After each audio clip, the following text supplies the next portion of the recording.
Hi everybody, my name is Eric from Stockholm. I'm live here at the LATAM GCCM. Welcome to everybody and welcome to the CCTV.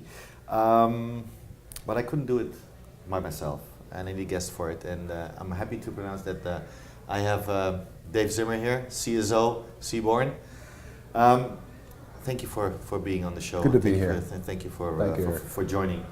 The LATAM market, actually, it is a specific market.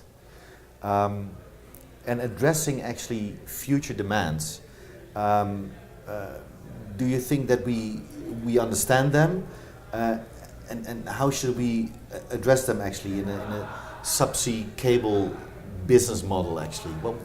What can you share with us? Yeah, so I think it's important to understand sort of the context of the history of the subsea marketplace, which historically the subsea market was operated really by incumbents who work together in consortium cables. If we think about the future and where things are headed, though, we are at an inflection point in the business. And by that, I mean that we are looking at consortium systems that are non-consortium, in fact. They are competitive systems. Mm-hmm. And they are built specifically to support high-speed, scalable networks that can move as quickly as the customers we need to put onto those systems. Mm-hmm. So if you think about the way things were done in the past, it was slower, very methodical, a highly congested infrastructure with many parties with a lot of different demands that didn't quite move as fast as the buyers in this market need to move today. Okay. So in fact, we have moved on from that environment, and we are now looking at systems that will support the requirements of the future, which is scalability, which is rapid delivery, which is being able to support a customer in an environment that allows them to operate very efficiently, which means very quick, which means we as operators need to move quickly. How do we accommodate that in the best possible way for our clients, for our customers? There's a few things involved there. If you think about not just the engineering of the system, but it's also about the platforms, and then about the people as well, and the culture within those organizations. Yeah. So if you begin to pull those three things together, we can begin to be focused around the true needs of that future digital environment, which is what we're in right now. Mm-hmm. And old systems were built primarily for voice, and then eventually for low-speed IP, and at this point, it's dramatic scale. And buyers that are the largest of the OTTs are looking to buy in owner economic type fashions. So you need to be able to provide an independent commercial platform to build those systems up, that you actually have the economics to go out and build those systems. At the same time, they're looking for a nimble partner that is going to be able to bring them a unique experience that's going to move as quickly as they can move. What makes you then different from the others, from your competitor? So if you look at our competitors, many of our competitors are based historically around that incumbent marketplace or supplier chain. And what I'd like to be able to differentiate on that, or help you understand about that, is that the business that we built were based on, one, knowledgeable operators into the marketplace who really understand the market, understand the technology, and how to pull the pieces together. Mm-hmm. We're a small, very nimble operator, and we do things much faster than the competition. Can I say lean and mean? You can say lean and mean. Okay. Yeah, you can say lean and mean. That's exactly what we are. We deliver things more capably than our competition. Our customers are telling us the same. The marketplace, in terms of the interest towards Seaborn, is indicating the same. Mm-hmm. So we think we're on a good path. We will continue to do those things that really make a difference in the marketplace. Okay, cool. No, absolutely. That's a good point. So, over the last year, and not only from a Seaborn point of view, but on a whole, what have been the latest developments and what's new?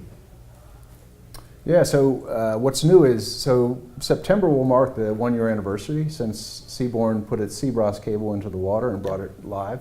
So we're pretty excited That's about a milestone. that. It's a milestone. We've had a great year of new customers, very high stability across the platform, That's and we're building a very good reputation in the marketplace. So for us, that's new. That's pretty exciting. Okay, cool. Metrics. I always like to talk about metrics. Yeah. What's needed? So, What's needed? you know, I think availability has always been the cornerstone of what are your metrics. Are your 4 nines or your 5 nines? And I think that's still important. I do believe that those are areas that people ultimately, when they're buying capacity, they want uptime. Mm-hmm. But that's only part of the story. If you think about all of the rest of the wrappings around a service deployment, you're really talking about relationship, you're talking about ease of doing business with somebody, you're talking about how well those things in terms of my ability to look into my partner network and figure out how effectively I'm doing things. That's something that is critical to what we believe to be the go-forward, the metrics, right? So it's going to define you as an operator. And so we look at metrics as it's what are the customer touch points, and how do we effectively deploy something that looks highly compelling, rather be it from the first touch point that you have with your sales representation, and do they understand the products and services, and can they help you deliver that? How hard is it to get a contract out the door and negotiate a master services agreement? Do you have somebody with a 20-page agreement or a shorter agreement and is willing to work with you in a shorter window of time? So the commercial wrap around it. When services go in, how long are you waiting? We deliver at Seaborn in a matter of days, not weeks. That's amazing. Months. So we've tried to change the game on that front. We have changed the game on that front.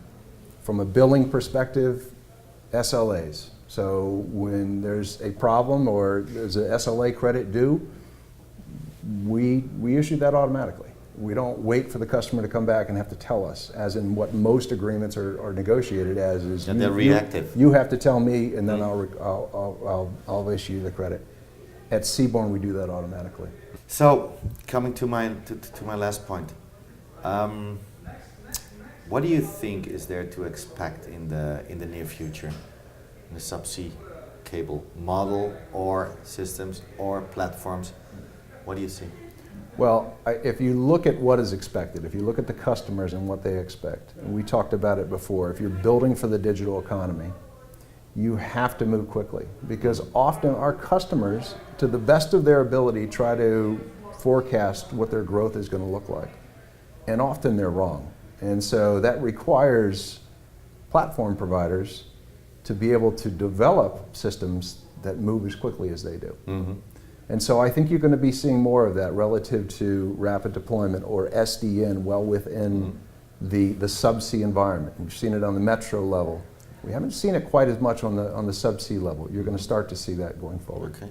You're also going to continue to see some interesting builds that are going to give resiliency, backup, latency improvements across the globe.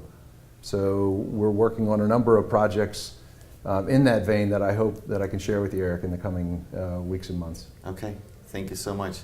Ladies and gentlemen, I want to thank Dave Zimmer, CSO from Seaborn, for being with me, being my guest, and see you next time.